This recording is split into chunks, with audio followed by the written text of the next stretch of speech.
मित्रों, आप सभी को नमस्कार। मैं आज उपस्थित हूँ हिंदू समाज में फैले एक भ्रामक अवधारणा के संबंध में आपसे बात करने के लिए, जिसने पर्यावरण को काफ़ी नुकसान पहुँचाया है।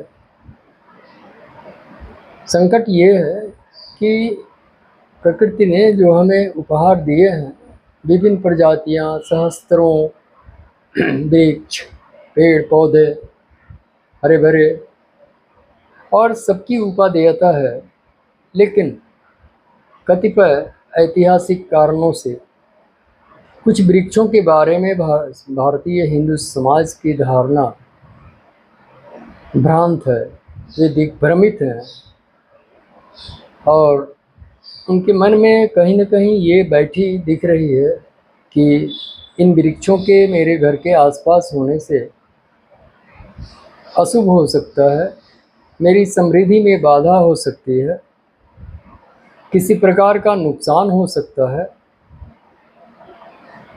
या अतीत में हुई किसी बड़ी घटना या अशुभ के आधार पर वे तय कर लेते हैं कि इन वृक्षों को हमारे आसपास नहीं होना चाहिए।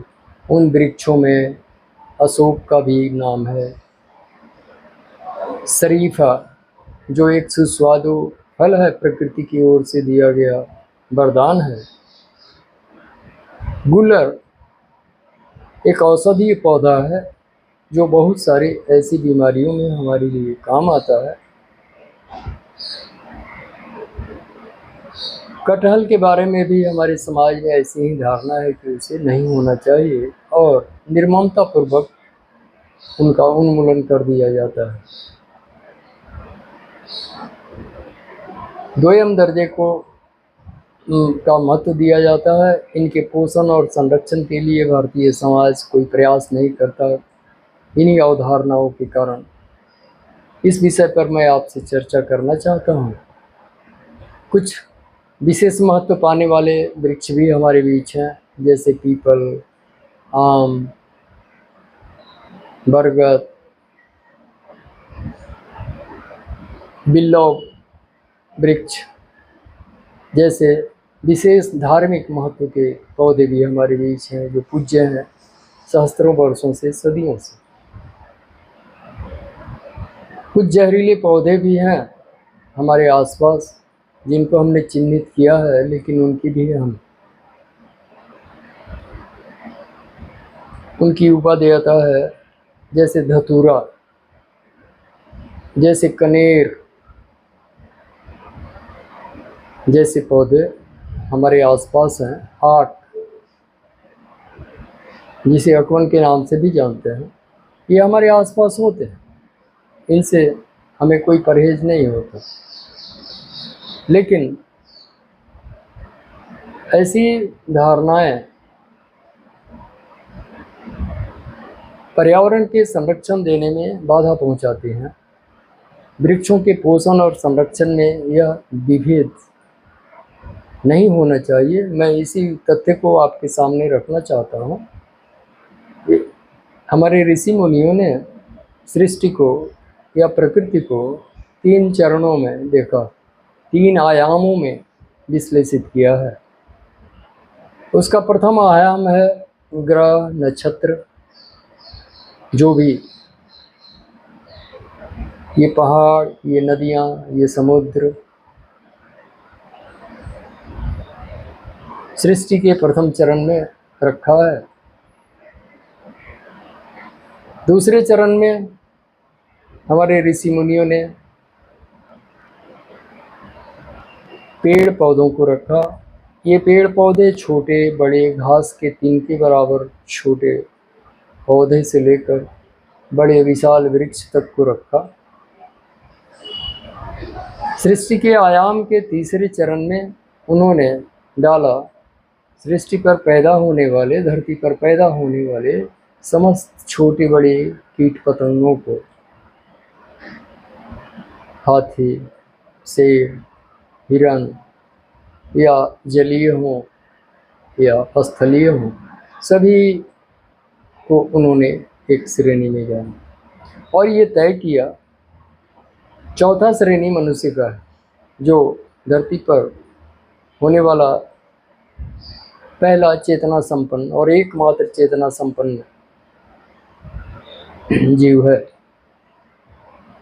उन्होंने माना, हमारे पुरखों ने, हमारे ऋषि मुनियों ने अपने शास्त्रों, अपने अध्ययन के आधार पर यह स्थापित किया और माना कि जो प्रथम के 3 चरण वाले आयाम है, इनमें कोई भी अपनी प्रकृति का अतिक्रमण नहीं करता। जिसको जहाँ जिस रूप में स्थापित है, वे अपनी सीमाओं के अंदर ही रहते हैं। वे अपनी प्रकृति का उल्लंघन नहीं करते। ये जीव जंतु, ये गाय भैंस, ये पेड़ पौधे, ये ग्रह नक्षत्र, समुद्र, नदियाँ, जो भी है, ये प्रकृति के सीमाओं का उल्लंघन नहीं कर सकते, कर भी नहीं सकते।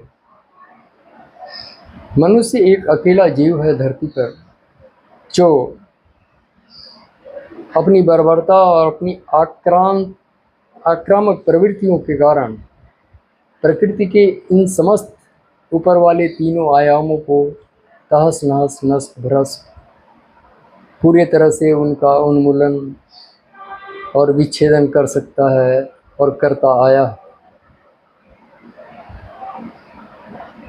ये जड़ हैं, इनमें स्पंदन भी है। ऐसी स्थिति में कोई भी पेड़ जो अपनी सीमाओं के अंतर प्रकृति का पोषण करता है, सृष्टि का निर्माण करता है, सौंदर्य की वृद्धि करता है और हमारे जीवन के लिए बहुत मूल्यवान या तो औषधि देता है या फल देता है या किसी न किसी रूप में हमारे पोषण के लिए वो प्रस्तुत होता है, कैसे प्रकृति के नियमों का अतिक्रमण कर सकता है, कैसे अपने सीमाओं का उल्लंघन कर सकता है। मनुष्य के जीवन में इसका किसी भी तरह का हस्तक्षेप करते हुए इन ऊपर वाले तीनों आयामों में से किसी को नहीं पाया गया है, सिवाय मनुष्य। फिर ऐसी धारणा हमारे भीतर कैसे पैदा हुई कि अमुक वृक्ष हमारे लिए अशुभ है, अमुक वृक्ष हमारे लिए समृद्धि नहीं विनाश का कारण है। इसके पीछे गहरे से देखें तो हमें लगता है कि ज्योतिष के दावे और ज्योतिष ने ऐसी भ्रांत धारणाएं समाज में पैदा की है कि कुछ रुके हुए काम आपके आसपास ऐसे वृक्ष हैं इसलिए नहीं हो रहा है, आपकी संपन्नता बाधित है इन आसपास के वृक्षों के कारण। ऐसी दृष्टि, ऐसी समझ, किसी प्रकार के अहित की आशंका मन में पैदा कर देना, ये भ्रम और भ्रांति ज्योतिषियों के माध्यम से समाज में फैलाई गई है या फैल रही है। अन्यथा निर्विकार होकर अगर हम सोचते हैं तो प्रकृति ने जो ऊपर वाले 3 आयाम ऋषियों ने कहा है, ये ग्रह नक्षत्र, ये जीव जंतु, कीट पतंग या पेड़ पौधे, कोई भी अपनी सीमाओं का अतिक्रमण जब नहीं करता है, ये सामर्थ्य सिर्फ मनुष्य में है कि वो अपनी सीमाओं का अतिक्रमण कर सकता है, इन तीनों को ध्वस्त कर सकता है, इस पूरे ताने बाने को नष्ट विनष्ट कर सकता है अपने हितों में। तो ये सामर्थ्य किसी वृक्ष में कैसे आ सकता है और हम कैसे देखते हैं कि अमुक वृक्ष के कारण हमारी क्षति हो सकती है। यह एक भ्रामक और निर्मूल अवधारणा है। हमें इसे निकलकर उन वृक्षों का पोषण और संरक्षण भी करना होगा जिनके बारे में हमारी ये ऐसी भ्रांतियां हैं। और पर्यावरण के संरक्षण के लिए यह एक आवश्यक और ज़रूरी चीज़ है कि हिंदू धर्म, खासतौर सनातन जीवन मूल्यों में जीने वाले लोग प्रकृति को एक समान दृष्टि से देखें न तो कुछ विशिष्ट है और न कुछ अहितकर है। प्रकृति ने जो हमें दिया है ये हमारी अज्ञानता है, भ्रांति है, मूर्खता है कि हम प्रकृति के इस गिफ्ट को, उसके गुणधर्म को, उसकी विशिष्टता की पहचान हमारे पास नहीं होने के कारण ऐसे भ्रम पैदा होते हैं समाज में। तो इन भ्रम से दूर होने की कोशिश हमें हर स्तर पर करने की ज़रूरत है, ताकि एक सम्यक दृष्टि हमारे भीतर विकसित हो जाए। आपको हम ध्यान दिलाना चाहते हैं कि हमारे ऋषि भर्तृहरि, बहुचर्चित नाम है ऋषि परंपरा में, उन्होंने वैराग्य शतक में लिखा है मनुष्य को किस तरह से निबद्ध किया है प्रकृति के साथ। आश्चर्य होगा आपको, भारत का संपूर्ण वाङ्मय, संपूर्ण शास्त्र, ऋग्वेद से चलकर आज तक की जो यात्रा है वो प्रकृति के साथ निबद्ध है। वे कहते हैं पृथ्वी हमारी माँ है, मरुत हमारे पिता हैं, अग्नि हमारे मित्र और सखा हैं, आकाश सहोदर भ्राता है, और इन सबसे मैं निबद्ध हूँ। एक मनुष्य के रूप में जब आप निबद्ध हैं तो फिर ऐसी भ्रामक अवधारणाओं के लिए जीवन में कोई जगह नहीं होनी चाहिए। इसलिए मैं ये बात आपसे संज्ञान में लाना चाहता हूँ कि प्रकृति ने जो उपहार हमें दिया है, जो विशिष्टता किसी खास पौधे में प्राप्त है, हम जिन्हें जानते हैं उन्हें हम अपने करीब रखते हैं, उनको हम पूजते हैं, उनको महत्व देते हैं, और जिनके बारे में हमारी जानकारी सीमित है, हमारे ज्ञान सीमित है, उसको हम उपेक्षा के नज़रिए से देखते हैं और उपेक्षित करते हैं। ऐसी सोच पर्यावरण को नुकसान पहुंचाने वाली है, हमें इससे बचना चाहिए। और आने वाले दिनों में अगली पीढ़ियों को हमें इसके प्रति सचेत करना चाहिए कि हम सभी वृक्ष को समान रूप से महत्व दें, समान रूप से पोषण करें, संरक्षण करें, और अपने प्राकृतिक साहचर्य के साथ उनको पलने बढ़ने का अवसर उपलब्ध कराएं। अगली पीढ़ियों में इन भ्रामक संदेशों का उन्मूलन हो, ऐसा हमारा अनुरोध है आपसे कि आप इससे मुक्त हों, इन भ्रांत से। प्रकृति ने सब दिया है और समान रूप से दिया है, यह हमारी अज्ञानता और भ्रांति है, और समाज को इन भ्रांतियों से दूर करना हमारा दायित्व है।